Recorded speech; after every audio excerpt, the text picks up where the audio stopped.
რატომ ამბობს იესო ქრისტე აი ამ ფრაზას, რომ მე მართალთა მოსახმობად კი არ მოვედი, მართალთა მოსახმობად კი არ მოვედი, არამედ ცოდვილთა სინანულადო. ექიმი სჭირდებათ ავადმყოფთ და არა ჯანმრთელებსო. რატომ ამბობს აი ამას, როცა იგივე ბიბლიაში წერია, რომ არავინ არის მართალიო. ესე იგი ადამიანთა შორის არავინ არის მართალიო. ბიბლიაშია ეს მოცემული ეს ინფორმაცია, რომ ღმერთმა ყველა ადამიანი დაადანაშაულა ცოდვაში, რომ ყველა ადამიანი ცოდვილი ბუნების მატარებელია. და ამ დროს იესო ქრისტე ამბობს, რომ მე მართალთა მოსახმობად კი არ მოვედი, არამედ ცოდვილთა სინანულადო. და იგივე ადგილას ამბობს, რომ ექიმი სჭირდებათ ავადმყოფებს და არა ჯანმრთელებს, ესე იგი. რას ნიშნავს ეს, ესე იგი, არსებობენ მართლა ცოდვილები და მართლები? აი რატო ამბობდა იესო ამას, კონკრეტულად იქ რა კონტექსტია, ესეც აუცილებელია რომ გავიგოთ და დღევანდელობაში ეს გამოგვადგება თუ არა, ესე იგი, დღევანდელობაში 21 საუკუნეში, აი ჩვენს ირგვლივ ჩვენ პირადად ჩვენ გამოგვადგება თუ არა ეს ფრაზა, ესე იგი, რომ იესო მოვიდა არა მართალთა, არამედ ცოდვილთა გადასარჩენად. რეალურად მართლაც არსებობდნენ თუ არა იმ დროსაც და დღესაც არსებობენ თუ არა ობიექტურად მართლები, ესე იგი უცოდველები, რომლებსაც არ სჭირდებათ ცოდვის მონანიება, რომლებსაც არ სჭირდებათ იესო ქრისტეს მიღება და არსებობენ ცოდვილები, რომელთათვისაც მოვიდა იესო. ეს ობიექტურად ამას იესო პირდაპირ ამბობს, რომ არსებობენ მართლაც მართლები, უცოდველები და არსებობენ ცოდვილები თუ რაღაცა სხვა რამის გამო ამბობს ამას. რა თქმა უნდა, თვითონ აქ კონტექსტი, როდესაც იესო ამას ლაპარაკობდა, ამას თავისი კონტექსტი აქვს. ეს ფრაზა ჩაწერილია ღვთის წერილში მათესთან მე-9 თავში. იმ პერიოდში, პირველ საუკუნეში, იყო ასეთი რელიგიური ორგანიზაცია, რომლებსაც ერქვათ ფარისევლები. დღეს ეს სიტყვა ფარისევლობა სხვა შინაარსის არის, თვალთმაქცობას ნიშნავს, მაგრამ იმ დროს ფარისევლობა ითვლებოდა ასე ვთქვათ, ისეთ ადამიანად, რომელიც თავის თავს არ თვლიდა ცოდვილად და ამბობდა, რომ აი მე ყველაფერს ვასრულებ, რაც ღვთის რჯულშია მოცემული და მე არ მჭირდება ცოდვისგან გამოსყვი და მე უკვე აი ამ ჩემი საქმეებით ვარ გამართლებულიო, ესე იგი. და ამ დროს რატომ არის აი ეს ზუსტად, რომ იესო ლაპარაკობს აი ამას, რომ მე მოვედი არა მართალთა მოსახმობად, არამედ ცოდვილთა სინანულად. აი ეს ფარისევლები იყვნენ ზუსტად ის პიროვნებები, რომლებიც ამბობდნენ, რომ ჩვენ იესო არ გვჭირდება. ესე იგი, ჩვენ არ გვჭირდება, ესე იგი, რას ნიშნავს, რომ ჩვენ არავითარი ჩვენ არა გვაქვს რაიმე ცოდვა, ჩვენ ჭირში არა ვართ და ესე იგი საჭიროება, ხო, აი, რომ ამ ჭირიდან ვინმე ამოგვიყვანოს, ეს ჩვენ არ გვესაჭიროებაო. და ამით პირდაპირ იესო ქრისტეს უარყოფდნენ და ფაქტიურად იესოს ეუბნებოდნენ, რომ რისთვის მოხვედი, ჩვენ არ გვჭირდება, ჩვენ არ გვინდა ცოდვისგან გამოსყიდვა, იმიტომ რომ ჩვენ ცოდვილები არა ვართო. და ამიტომაც იყო, რომ როდესაც ესე იგი იესო მებაჟეებთან ერთად კეიფობდა, ასე ვთქვათ, ხო, ეს მებაჟეები ისრაელში იყვნენ ძალიან ცუდი რეპუტაციის მქონე ადამიანები, ვინაიდან მებაჟეები, ასე ვთქვათ, ადამიანებს მოსახლეობას ფულს სწალავდნენ გარკვეული თვალსაზრისით. და არ მოსწონდა რიგით მოსახლეობას ამ ფარისევლებსაც არ მოსწონდათ მებაჟეები ცოდვილებს უწოდებდნენ მათ და როდესაც დაინახეს რომ იესო ამ მებაჯეებთან ერთად კეიფობდა, კითხვა გაუჩნდათ, რატომ ჭამსო იესო ამ მებაჯეებთან ერთადო, რატომ აქვსო მათთან ურთიერთობაო და ამ დროს არის ზუსტად რომ იესო ამბობს რომ ესე იგი მკურნალი სჭირდებათ ავადმყოფებს და არა ჯამრთელებს. მართალთა მოსახმობად კი არ მოვედი, არამედ ცოდვილთა სინანულად. აი ზუსტად აი ეს არის ესე იგი. სინამდვილეში ის ფარისევლებიც ცოდვილები იყვნენ, მაგრამ ისინი ამას არ აღიარებდნენ. და იესო რომ დაინახეს აი იმ მებაჟეებთან, რომელი მებაჟეებიც საზოგადოებაში პირდაპირ აი ცოდვილთა იარაღი კი ჰქონდათ მიწებებული მართლაც ესე იგი. ძალიან სუდი რეპუტაცია ჰქონდათ მოსახლეობაში. აი მათ გამოიძახეს ესე იგი, რომ აი ესენი აღიარებენ რომ ცოდვილები არიან და მე ისინი უნდა განვკურნო და თქვენ არ აღიარებთ რომ ცოდვილები ხართო, თქვენ ამბობთო რომ ჩვენ მართლები ვართო და მე თქვენთვის არ მოვსულ ვარ. ესე იგი თქვენ მე არ მღებულობთო. ამიტომაც მე თქვენთვის ესე იგი არ მოვსულ ვარ, მაგრამ სინამდვილეში ეს იყო ასე ვთქვათ დამაფიქრებელი არის იმ დროინდელი ადამიანებისთვისაც დამაფიქრებელი იყო და დღევანდელობაში ახლა ეს საიდან აი გამოგვადგება თუ არა აი ეს ჩანაწერები რაც არსებობს აგერ ბიბლიაში აი დღევანდელობაში გამოგვადგება თუ არა დღესაც არსებობენ ადამიანები რომლებიც ამბობენ რომ მე ცუდი არაფერი გამიკეთებია და რა ცოდვისგან უნდა გამომისყიდოს იესომ რა ცოდვისგან გამომისყიდავ აი რატომ უნდა ვირწმუნო იესოსი როცა მე არაფერი ცუდი ჩამიდენიაო არც ვინმესთვის რაიმე მომიპარავს არც ვინმე მომიკვლიაო ვარო კანონმორჩილი მოქალაქეო და ცუდი არაფერი გამიკეთებიაო არსებობენ დღესაც არსებობენ აი ასეთი ადამიანები რომლებიც იგივე რაღაცას ამბობენ და ამიტომაც იესოს აი ეს მხილება ესე იგი ეს მხილება არის ზუსტად აი ასეთი ადამიანებისა რომლებიც ამბობენ რომ ჩვენ მართლები ვართო და ცოდვისგან გამომსყიდველი არ გვჭირდებაო ეს არის მხილება ასეთი ადამიანებისაც რომ რეალურად მათთვისაც აუცილებელი არის იესო ქრისტეს აღიარება, იესო ქრისტეს მიღება მხსნელად, აი ამ ცოდვისგან გამომხსნელად, ვინაიდან იესო მოვიდა ცოდვილთა სახსნელად და მან შესწირა ცოდვისგან გამოსასყიდი მსხვერპლი თავისი სხეულის სახით და თავისი სისხლი დაღვარა ამისათვის რათა ყოველი მისი მორწმუნე თავისი სისხლით განეწმინდა ცოდვისგან და მან უკვე დღეისათვის ეს უკვე აღსრულებულია და უფალი იესო ყველა ადამიანს მოუწოდებს იმისაკენ რომ აღიარონ თავიანთი ცოდვილობა და იესო ირწმუნონ თავიანთ მხსნელად თავიანთ ესე იგი ადამიანმა უნდა ირწმუნოს იესო ცოდვისგან გამომსყიდველად და ვინც იესოს ირწმუნებს და იესო ქრისტეს სახელს მოუხმობს ყველა გადარჩება და ცოდვისგან განწმენდილი იქნება ესე იგი იესო ქრისტესადმი რწმენით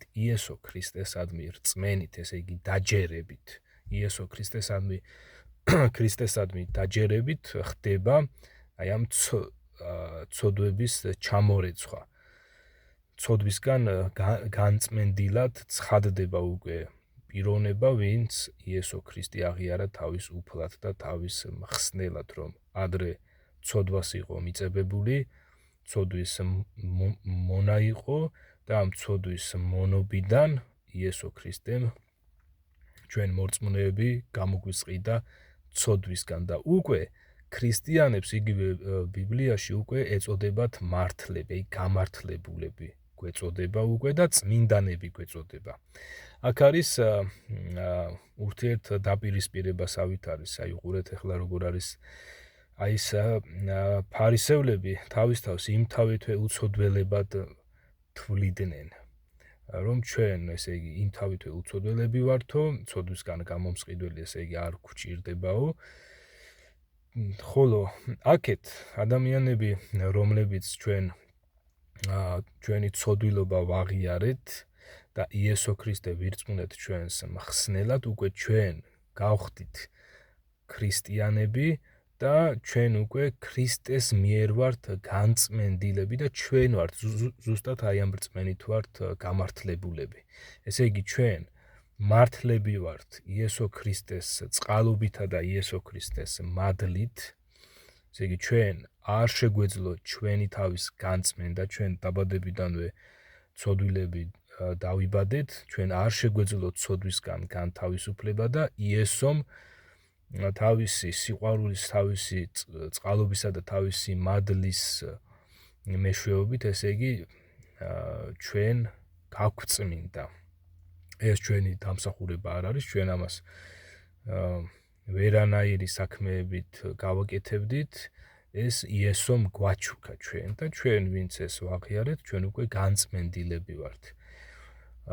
ჩვენ ღმერთის თვალში უკვე მართლაც გამართლებულები ვართ, წმინდანები ვართ იესო ქრისტეს სისხლის მეშვეობით, ხოლო ის ადამიანები, ვინც არ აღიარებდნენ თავიანთ ცოდვილობას და თავიანთ თავს მართლებს უწოდებდნენ და დღესაც არსებობენ ასეთი ადამიანები, რომ ესე იგი ჩვენო კარგები ვართო, კანონმორჩილები ვართო, უპატიოსნესები ვართო, ისეთები ვართო, ასეთები ვართო. აი ეს ადამიანები თავის თავს უწოდებენ იმ თავითვე კარგებად, მაგრამ რეალურად ისინი ღმერთის თვალში და რეალურადაც ზოგადად ახლა ღმერთის თვალიდან გამომდინარე, რასაც ღმერთი ამბობს, ის ნამდვილად სიმართლეა და უნდა დაუჯეროთ. ესე იგი ასეთი ადამიანები, რომლებიც თავის თავს იმ თავითვე კარგებად სახავენ, სინამდვილეში ისინი არიან ცოდვილები, რჩებიან ცოდვაში და თუ იესო ქრისტეს არ მიიღებენ, ისინი ამ ცოდვაში გარდაიცვლებიან და საბოლოოდ ღმერთის რისხვა დაატყდება მათ. ხოლო იესოს მორწმუნეებს უკვე ღვთის რისხვა აღარ ატყდებათ, არამედ თვითონ იესო ქრისტე არის ჩვენი მხსნელი და ჩვენი ამრიდებელი იმ ღვთის რისხვისა, რომელიც აუცილებლად მოდის, ასე ვთქვათ, ხო? ღვთის ურჩ ადამიანებს დაატყდება ღვთის რისხვა, ხოლო ეს რისხვა ასწდება და არ დაატყდებათ იესო ქრისტეს მორწმუნეებს, იმიტომ რომ ჩვენ აგერ ქრისტეს მადლის, ქრისტეს წყალობისა და ქრისტეს მსხვერპლ შეწირვის მეშვეობით განწმენდილები ვართ ცოდვისგან. რეალურად ეს ისეთი რაღაცა არის, რომ თვითონ ადამიანმა უნდა მიიღოს გადაწყვეტილება და რა გადაწყვეტილებასაც მიიღებს, ადამიანი თვითონ აგებს მერე ამაზე პასუხს. საკმაოდ დიდი დრო აქვს რეალურად ადამიანს იმისათვის, რომ აი ამ საკითხს ჩაუფიქრდეს, შეისწავლოს.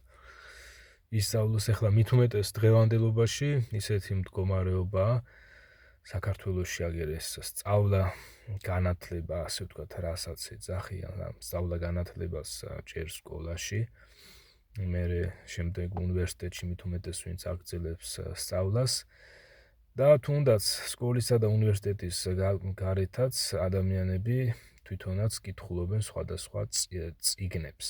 და მთლიანობაში ადამიანები სასაკმაოდ ბევრ წიგნს კითხულობენ, პროფესიას იძენენ, ბევრ რაღაცას სწავლობენ და მით უმეტეს, როცა ადამიანს ეს ყველაფერი შეუძლია და ამ ყველაფერს აკეთებს, მით უმეტეს არ არის საძნელო ის, რომ ადამიანმა აიღოს ეს ბიბლია, შეისწავლოს, ჩაუკვირდეს და რასაც ღმერთი გვეუბნება, დაემორჩილოს. ეს იქნება თითოეული ადამიანისთვის მარადისობაში შესასვლელი ისეთი გასაღები, ესე იგი, აი იმ მარადისობაში, რომელ მარადისობაშიც ღმერთის თანდასწრებაა და სადაც უკვე არავითარი სიბოროტე არსებობს. მთელი რიგი ამაზე კონკრეტული ცნობები, ესე იგი, რა იქნება მომავალში, გარკვეული წინასწარმეტყველებები მოცემულია ბიბლიაში, ისე რომ ღმერთი არ გვტოვებს, ასე ვთქვათ, ინფორმაციის გარეშე. ღმერთი გველაპარაკება იმაზეც თუ დღეს სად ვიმყოფებით, რა გარემოში ვიმყოფებით, გვეუბნება რა მინუსები აქვს აი ამ გარემოს, თავად ჩვენც აი რა მინუსი გვაქვს და რატომ ვართ აი ამ დღეში, რომ ადამიანი ყოველდღიურად ნელ-ნელა მიდის, ასე ვთქვათ, სიბერისაკენ, მით უმეტეს, როდესაც გარკვეულ ასაკს მივაღწევთ, ამის შემდეგ ნელ-ნელა იწყება ადამიანის ჭკნობა, ასე ვთქვათ, და საბოლოოდ ადამიანი იმდენად ბერდება, იმდენად უძლური ხდება, რომ სხეული კვდება. და საბოლოოდ ძალიან, ასე ვთქვათ, პესიმიზმი იპყრობს ადამიანს, თუ კი აი ამ გაუგებრობაში დარჩა და ამ გაუგებრობიდან არ გამოვიდა. ესე იგი, რატომ არის, რომ ეს გაუგებრობა რა არის? ადამიანმა არ იცის, რატომ ბერდება, რატომ კვდება. ჯერ მოდით ვთქვათ ის, რომ სანამ ადამიანი დაბერდება და მოკვდება, ეხლა მანამდე ხო უნდა იცხოვროს, არა და რატომ აქვს ამდენი პრობლემები? ეს პრობლემები ობიექტურია თუ სუბიექტურია? არსებობს პრობლემები ობიექტური, რაც გამოწვეულია აი ჩვენს გარემოში არსებულ მდგომარეობით, ჩვენ რა გარემოში დავიბადეთ, რა გარემოში ვიზრდებით, როგორ სახელმწიფოში ვცხოვრობთ, ამასაც ძალიან დიდი მნიშვნელობა აქვს. კანონმორჩილია თუ არ არის კანონმორჩილი ესა თუ ის სახელმწიფო, ანარქია ამა თუ იმ სახელმწიფოში თუ დიქტატურა, კარგი გაგებით, ესე იგი, რომ არსებობს კონკრეტული ესეთი სისტემა, რომელიც არეგულირებს ამ ყველაფერს და ეს ბოროტმოქმედება არ არის წახალისებული, ხო? დიქტატურაში ამ შემთხვევაში იგულისხმება ნებისმიერი მთავრობა, ეს იქნება დემოკრატიულად არჩეული თუ არადემოკრატიულად. თვითონ ეს დემოკრატიულად არჩეული მთავრობაც არის დიქტატორი იმ კონკრეტული, თქვათ, 4 წლის განმავლობაში. დიქტატორი ეს ნიშნავს, აი მიმთითებელს ნიშნავს, დიქტატს რომ გიკეთებს, რომ მიგითითებს, რომ აი ასე უნდა იცხოვრო. ხო და ეს რა თქმა უნდა ძალიან დიდი მნიშვნელობა აქვს და ძალიან კარგი არის სხვებთან შედარებით ისეთ სახელმწიფოში ცხოვრება, სადაც ბოროტმოქმედება არის მაქსიმალურად შეზღუდული. მაგრამ არის ისეთი ადგილებიც, სადაც ბოროტმოქმედება ნაკლებად ან საერთოდ არ არის შეზღუდული და ამ შემთხვევაში ადამიანს უფრო მეტი პრობლემა აქვს. ამასაც რო თავი დავანებოთ და ის ცოტა სხვა კუთხით განვიხილოთ, ადამიანი არის სოციალური არსებაც არის, ეკონომიკური არსებაც არის, გარკვეული თვალსაზრისით, იმიტომ რომ ადამიანს, ასე ვთქვათ, ადამიანები ერთმანეთთან ურთიერთობენ, ერთმანეთთან საუბრები აქვთ, ერთმანეთთან სხვადასხვა საქმიანობა აკავშირებთ, ეს იქნება სამსახურეობრივი, მეგობრული, ოჯახობრივი, ეს არის სოციალური ურთიერთობების სხვადასხვა სახეები და ასევე ადამიანი არის ეკონომიკური არსებაც. რას ნიშნავს ეს, რომ ეკონომიკაში არის ჩართული ადამიანი. ადამიანს აი მეტისმეტი მოთხოვნილებები რო არ აწუხებდეს, ვთქვათ, ელემენტარული მოთხოვნილებები არის ეს ჭამა, ესე იგი, რომ ჩვენ გვჭირდება საკვები, ჩვენ გვჭირდება ჩასაცმელი, გარკვეული ტიპის სასმელები, მაგალითად, ძირითადად წყალი ან რაიმე გამაგრილებელის სასმელები. ძირითადად წყალზე რო შევჩერდეთ ჩვენ, ადამიანს, ესე იგი, სჭირდება ესაჭიროება საჭმელი, სასმელი, წყალი, ტანსაცმელი და ელემენტარული საცხოვრებელი პირობები და ამის მოსაპოვებლად ან შესანარჩუნებლად ადამიანს უწევს მუშაობა. ჩვენ რეალურად გვაქვს ისეთი სხეული, რომელიც სხეულიც ითხოვს კვებას. ჩვენ რო არ შევჭამოთ, თქვათ, ერთი თვის განმავლობაში რომ ადამიანმა არ შეჭამოს, თქვათ, თქვას რომ აი მე არ მინდა მისი სხეული ვერ გაუძლებს და მოკვდება ხო ამიტომაც ესე იგი ჩვენ ისეთი სხეული გვაქვს რომ თვითონ გვთხოვს ეს შიმშილის გრძნობა იმდენად დიდი გრძნობაა და ეს რა თქმა უნდა გვიბიძგებს აი იქითკენ რომ ჩვენ წავიდეთ ვიმუშაოთ გარკვეული ან ფიზიკური სამუშაო გავწიოთ ან ინტელექტუალური სამუშაო და ამით ჩვენ მოვიპოვოთ საჭმელი ხო საკვები ან ფინანსები ფული ესე იგი იმ ფულით მაღაზიაში ვიყიდოთ რაიმე საკვები და გამოვიკვებოთ ან პირდაპირ მნიშვნელობით ჩვენ საკუთარ მიწაზე თქვათ იქ დავთესოთ კარტოფილი, სიმინდი, დავთესოთ ქერი, ხორბალი, ბოსტნეული დავთესოთ სხვადასხვა ხილი დავუგოთ მაგალითად მარწყვი სხვადასხვა ისეთი ხეხილი რომლისგანაც შემდგომ მივიღებთ ნაყოფს გამოვიკვებებით და ესე იგი ჩვენი საკუთარი შრომით პირადად ესე იგი ჩვენი შრომით მიწაზე მუშაობით მივიღებთ საკვებს და აი ამით ჩვენ გამოვიკვებებით ესე იგი ჩვენ გვიწევს ჩვენი ცხოვრების გარკვეული დროის რაღაცა დროის დათმობა აი ამ ყველაფერს ესე იგი ჩვენ დაკავებულები ვართ იმიტომ დაკავებულები ვართ საკვების მოპოვებაში იმიტომ რომ ჩვენ სხეული გვაქვს აი ასეთი სხეული გვთხოვს ხო და აი ამას რომ ჩაუკვირდეს ადამიანი იმთავითვე ესე იგი გონიერი ადამიანი ვინც თავის გონებას მოუხმობს ხლა ადამიანი გონიერი არსება ისედაც და ვინც აი ამ ყველაფერზე დაფიქრდება, გაანალიზებს და გონივრულად იფიქრებს, მიხვდება იგი რომ ჩვენ არასრულყოფილი არსებები ვართ და ამავე დროს არასრულყოფილ გარემოში ვიმყოფებით. აი ეს გარემო სადაც ჩვენ დავიბადეთ, ესეც არის არასრულყოფილი.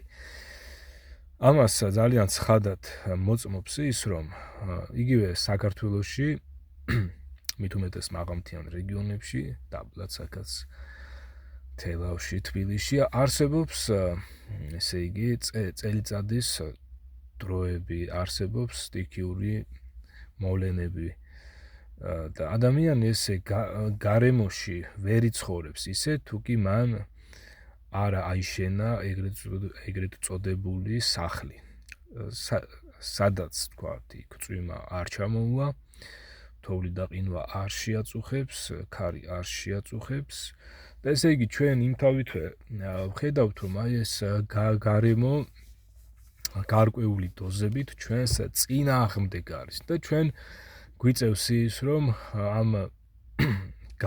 ამ გარემოში შევიქმნათ უსაფრთხო გარემო და ზუსტად აი ამას ემსახურება სახლების მშენებლობას ახლა სხვა მხრივ ესე წვიმა რო არ მოდიოდეს აი ახლა როგორც მოდის თქვათ რო არ ვსველდებოდეთ ყინვები რო არ იყოს ქარები რო არ იყოს ძალიან სიცხეები რო არ იყოს ადამიანი არ აშენებდა სახლს და თავშესაფარს ესე იგი ესე არ დაუწყებდა ზებნას თვითონ ეს სიტყვა თავშესაფარიც აი აქედან არის ხო მაღლიდან რაღაცა სეტყვა მოდის წვიმა მოდის თოვლი მოდის ქარია და ჩვენ თავის ადმე უნდა შევაფაროთ ამას ნიშნავს სიტყვა თავშესაფარი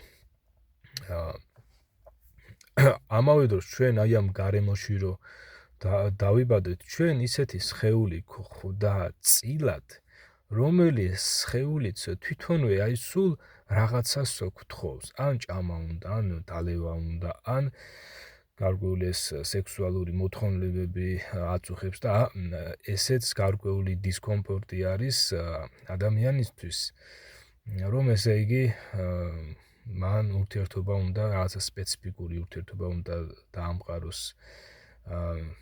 განსხვავებული სქესის მიმართ თქვათ იქ გოგოს თავი მოაწონოს ან გოგომ ბიჭს მოაწონოს თავი რომ შემდგომ ისინი დაქორწინდნენ და ერთად იყვნენ და ეს თავიანთი ეს სექსუალური ურთიერთობებით დაიკმაყოფილონ, ან ძალიან ახლო მეგობარი ჰყავდეთ ამ თავისი მეუღლის სახით. და აი ესეც არის გარკვეული დისკომფორტი მართლაც არის ეს ადამიანისთვის, რომ ესე იგი ეს მოთხოვნილებები, რაც ადამიანებს გვაწუხებს.